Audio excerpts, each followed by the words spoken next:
Yo, what's up sa inyo mga ka-Tiny Feelings? So, welcome back to my YouTube channel. So, ayan guys, long time no see sa inyo. At ngayon, tayo ay meron mga bagong parating ng mga isda. At mapapansin nyo guys, kunti na lang yung mga isda natin dyan. So, ito, mga tetra, goldfish, mga monster fish. Ito, mga shubunkin, tetra, assorted. Puro mga assorted ng mga isda na yun nandito sa atin. Tapos dito, yan, halos wala na tayong stock. Kasi nga pinapaubos natin at order tayo ng panibagong isda. So ngayon, ito na yung araw na yun.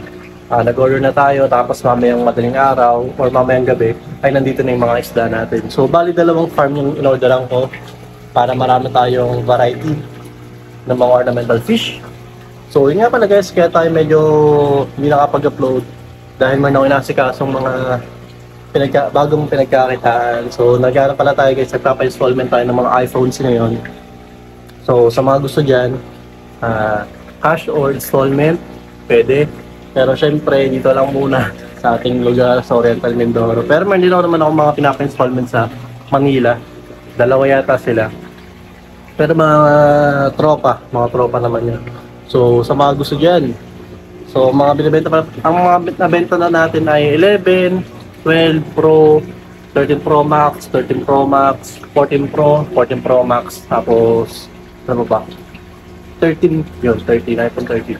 So, yun lang guys, marami na tayo mga pinapa-install, 11 na sila. Sana mag-guide kayo, tama? Pero joke lang naman, nag-guide naman sila ng tama, ano. So, ayun guys, hintayin na lang natin. So ngayon dito, marami na pala tayong beta. May mga beta tayo dito. Yan. Tapos dito, tapos nyo, yan, marami tayong mga beta. Accessories natin, marami pa. Marami pa rin na akong parating din. So, ayun, talagang tamang paano lang tayo guys, tamang paikot-ikot lang dahil nakaka-enjoy makita marami tayong stock dito ng isda, accessories, nakakabuhay pag uuwi ka galing school, nakaka-relax. So, kaya nga pala guys, yung mga kambing natin, bad news, yung pinakauna natin buntis ng anak siya ng dalawa, kaso nga lang parang nakunan daw or early labor kasi nga sobrang init dito. Pinapastol namin sila sa open field na maraming damo syempre, tapos doon sila gustong tumambay kasi nga maraming pagkain. At ayun, nanganak siya dalawa kaso nga lang parehas patay. So lesson learned, siguro pag buntis, hindi na namin sasama sa pastol, pero sabi naman ng karamihan pwede naman isama sa pastol. So sadya nagkataon lang na tinamaan, pero sabi nila normal naman yung sa mga kambing, kaya okay lang yan. Tapos nga pala guys, mga kambing natin, meron pa naman tayong apat na mga inahin pa na mga nganak. Baka next month o this month o kaya next month. Basta mga buntis na yun. So, yan guys. Yan. Maglilinis-linis lang muna ako dito. Pero mapapansin nyo guys, malinis na yun. So, wala nang dumi sa ilalim, yung tubig. Sadyang ganyan talaga tubig nila guys. Dahil nga, stock na stock. Hindi ako masyadong nagpapatang tubig. Kasi nga, nagtitipid tayo siyempre sa tubig. Ayan. So, malinis yung ilalim, pero yung kulay ng tubig, ganyan. Stock na stock yan. So, ayan guys, hintayin lang natin yung mga isda at babalita ko kayo mamaya. Tensya na kayo guys, walang mga upload, walang mga reels, kasi nga sobrang busy. Kung makita nyo sa aking page, more on na tayo. More on sale or sa main account ko. So, yun lang guys, balik ko kayo mamaya. Maraming salamat. Yo, what's up sa inyo mga Tiny Feelings? Okay, nagbabalik. Time check.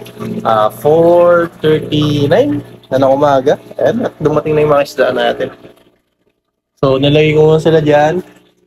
Pinaka-mate natin. At yung ating mga angel fish. So, acclimate lang natin kahit mga 5 minutes. So far, magaganda naman yung mga kondisyon nila. So, ilalagay ko na muna yung mga isda. Yung mga isda.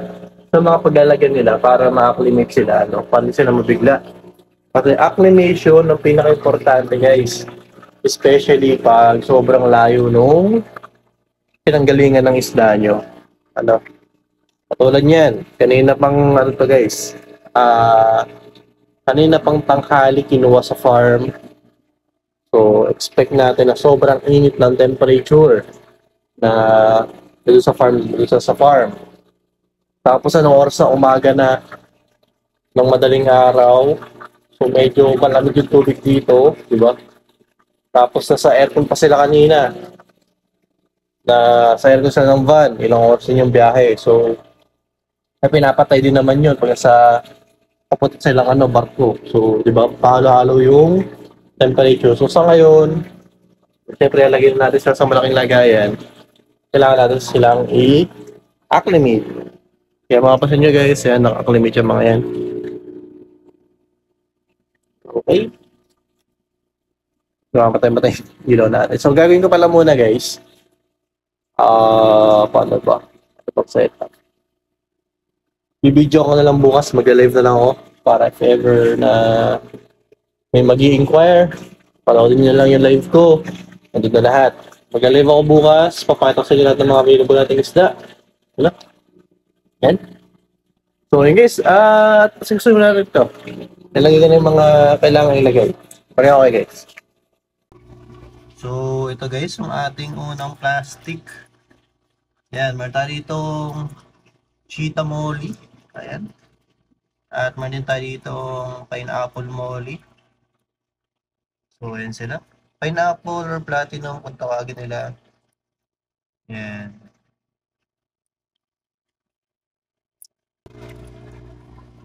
So ito naman guys yung ating red and white na regular oranda or tinatawag nilang fancy tail. Yan. So okay naman sila. Mga red and white to may damage sa biyahe to. Pero makaka-recover din naman yan. So yun sila. So ito naman guys. Molly ulit to. Ang kulay naman nito, more on black, Dalmatian. Yan. Tsaka silver or white. Yan. Solid. Dami yan guys. Dami yan. Marami pa tayong muli na yan.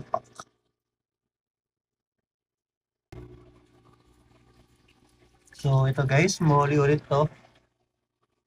Black molly. Maganda, black na black. Hindi siya yung medyo pale color. Ito talaga, black na black talaga to. Yan o. Oh, diba? So ito naman guys, yung ating regular na fancy tail goldfish. Yan. Pitch size.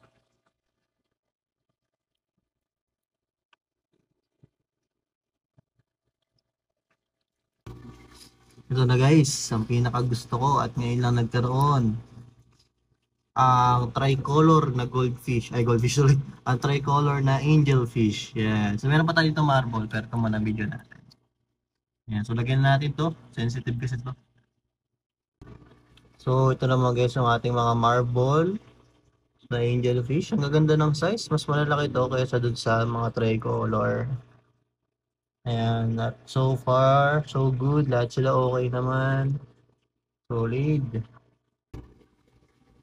So, yan guys. May naman tayo dito mga, ito yata yung wagtail, red wagtail. Pero, mukhang pale color siya guys. Yan, pero okay na rin yan. Dagdag sa variety ng isda natin dito. So, ito guys, nagalo-halo na. Ang dumi ng tubig. Kasi ito yung mga janitor fish, tsaka gold dust na mollies. Nagsisitalo na sila.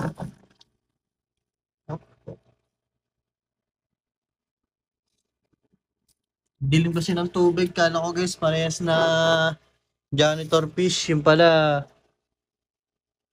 gold dust pala yung isa.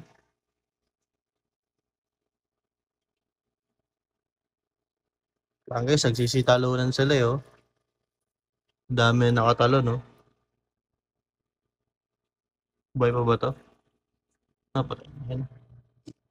So, yan sila. So, ito naman guys, yung ating mga shubunkin. Goldfish. Ang gaganda ng size, matataba sila.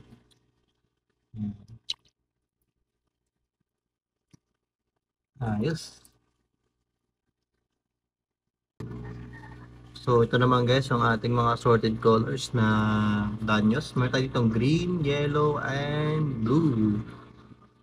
Ayan. Yan, gaganda ng size, gaganda ng kondisyon. Okay na okay sila. So, ayan guys, meron tayong ilang gapi dito. Maganda. Yan. So, ito guys, yung second plastic ng play ko. Yan. So, ito naman guys ay Corridoras. Sa gaganda ng size, mga breeder size na to. And then, napansin ko, parang may mga buntis na rin. Ayan, gaganda ng katawan nila. Ito naman guys, yung ating mga Mickey Mouse Platy. Maganda ng kulay, titignan.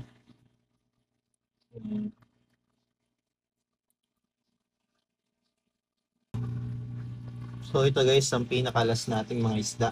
Ang Glow Tetra na pink or red. At saka ang ating white skirt tetra. So lalagyan na natin to. At ayun guys, umaga na. I mean, may araw na. Ano? So dito natin ito ilalagay. Yan. Tapos yung makoy dito, lilipat natin sa kabila. So yun guys, tulog muna ako para makapag-adjust yung mga isla natin bago ko videohan.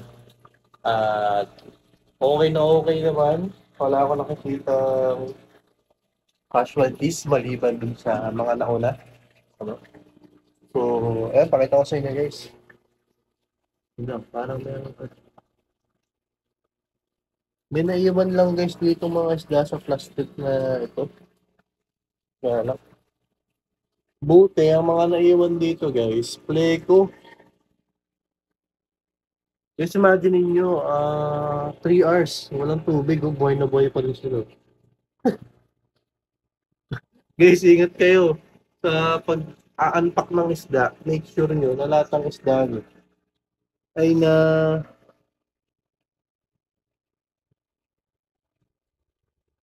na guys, nalagay nyo sa natanggal nyo sa plastic. So yun guys, yung back camera ko lang papakita ko sa inyo mga available nating isda.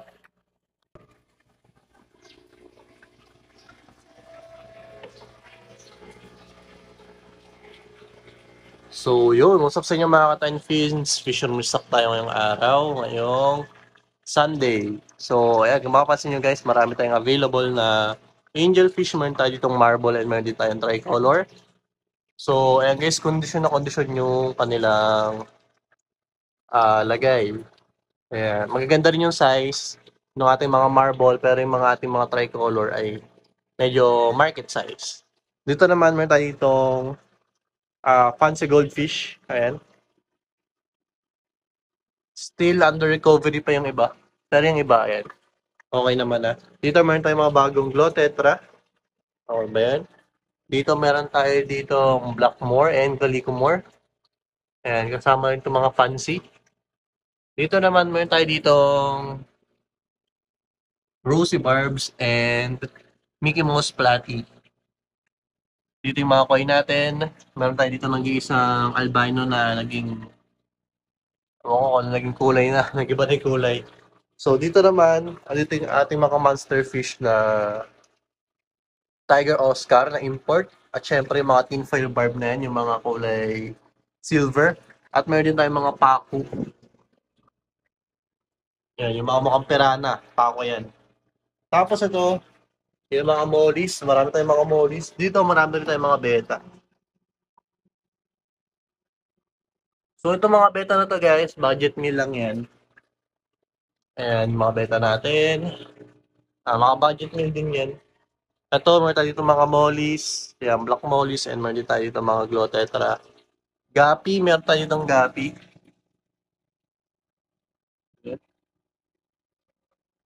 Blue Kernye. Yan, ito pre. Tapos ito, meron din tayo ditong cichlids, Oratus, Benesus, tsaka Ice Blue.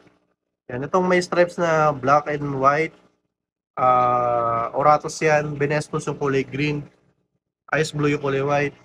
Meron tayo ditong Blue Moon Platy. Dito meron tayo ditong Wagtail. So, hindi nga lang siya red, pero maganda yung kulay niya. Ito yung mga danyos natin, lahat ng kulay available.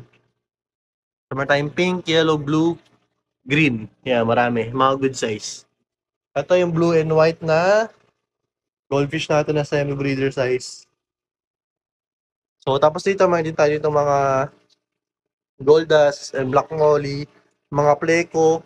Sa baba, mga Shubunkin feeders, mga glotetra. Dito, mga Shubunkin, tsaka iilang glotetra. So, ayan. Visit lang kayo guys dito sa amin. At dito, marami makikita nyo yung ating mga accessories pa. Ayan, pump filters, ayan. Water pump, mga fish food. All fish food, marami tayo dito sa baba. So, yan lang guys, ang ating mga available dito sa ating fish room ngayong araw.